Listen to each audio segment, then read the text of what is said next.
Hi, my name is Haley Kane, and today I'm going to be telling you what anxiety is and the effects that it has on people. So, have you ever felt nervous or anxious? One example I'm sure we can all relate to is this speech. If you became at all nervous or started to overthink before you presented your speech, then you have felt anxiety. If you didn't feel anxious before presenting, I'm sure you have faced anxiety at some point in your life. Now, if you're like me, you might be starting to think that you have anxiety just by listening to these simple scenarios. But don't worry, occasional anxiety is completely normal, but anxiety disorders are different. Anxiety disorders are mental illnesses that affect the way that you think and act. They are split up into many different categories. The three categories that I will be talking about today are generalized anxiety, social anxiety, and phobias. The article, The 6 Main Types of Anxiety, Which Do You Have?, explains these categories very well. Generalized anxiety disorder is the most common anxiety. It affects tens of millions of people, and it is a feeling of stress and nervousness without a specific reason. So basically, it's just having this constant fear or thought that you just don't know what to do, and it comes for no reason at all. Like, it just shows up and you just start to freeze and you just stop completely with what you're doing and don't know how to continue with your everyday life. So some of the most common effects of this are restlessness, irrational thinking, and no control over yourself or your mind. The next anxiety that I'm going to be talking about is social anxiety. Social anxiety is having a fear of social interaction. It causes intense shyness and not being able to associate with others. So I know a lot of you will feel shy and don't necessarily like to associate, but it's different when it's something that completely stops you from doing something that you do every day in your life.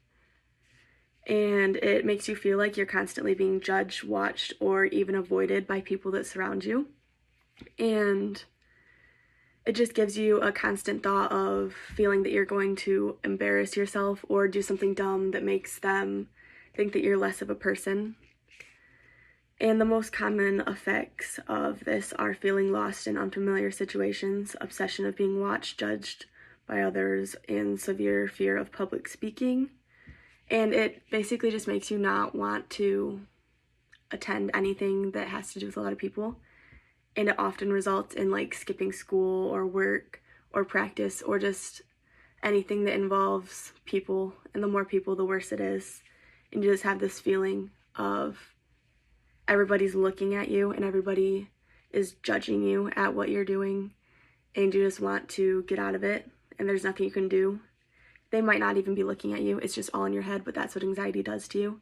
It just makes these awful, irrational thoughts come into your head, and you just feel worthless, and like there's nothing you can do to fix it. So the last anxiety that I'm going to be talking about is the anxiety of specific phobias, and it's a feeling of fear because of objects, scenarios, animals, spaces, etc. And it causes you to believe the worst will happen if you participate or come in contact with whatever your phobia or fear is. And a common example that we all have probably heard of is heights, and it just gives the person a feeling of severe dread even at just thinking of heights. Like, you don't even have to be there, just the thought of it makes you completely shut down and freak out.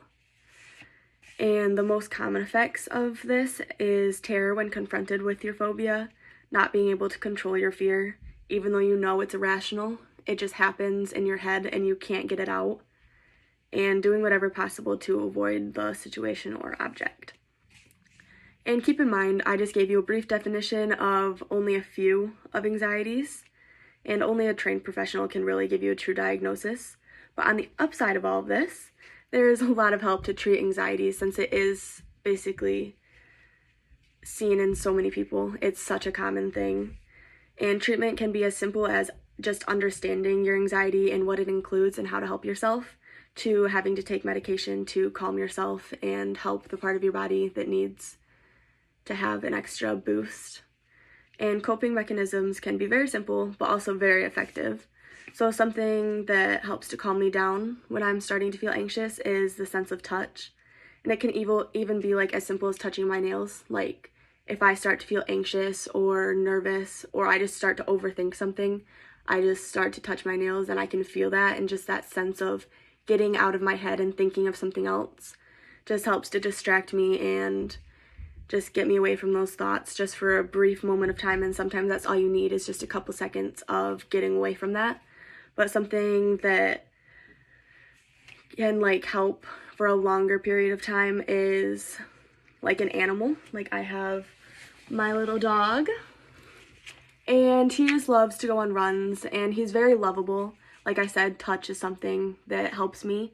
So just even having him to touch and to talk to, which probably sounds weird, but like just having somebody listen to your crazy fears that you know shouldn't be there, they just happen. Like it's just something that helps you, and it helps me.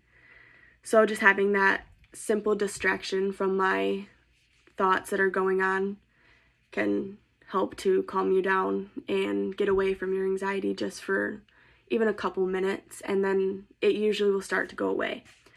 So to summarize everything that I just said, anxiety is an emotion felt by millions of people each day, and I talked about general anxiety, social anxiety, and phobias.